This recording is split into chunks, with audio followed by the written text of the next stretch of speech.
Hi, it's Steve. Today we'd like to show you how to change the float on your dishwasher. It's a really easy repair. Let me show you how we do it. Now, to change the float on this dishwasher, all we need to do is remove the lower access panel so that we can gain access to the bottom of the float, and we'll also need to pull out the lower rack so that we can access the top of it. Now, before we remove the access panel on the bottom, we'll want to disconnect the power to the dishwasher. So locate the electrical panel, turn off the appropriate breaker, or remove the appropriate fuse. If your dishwasher is a plug-in model, we simply need to unplug it from the wall socket. Now, to change the float on this style of a dishwasher, we simply need to open up the dishwasher, remove the bottom rack and any items that are in it. We'll set that aside. The old float has an arrowhead tab on the bottom of it, so just pull hard on it.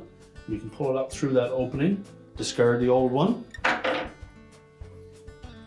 And you know, with the new one, there is a little arrowhead shaped fastener on the end of it. It's easy to push down into place.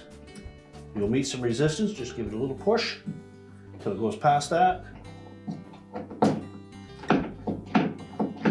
Sure it moves freely. We can then put our lower rack back in place. Close the dishwasher up. And your repair is complete.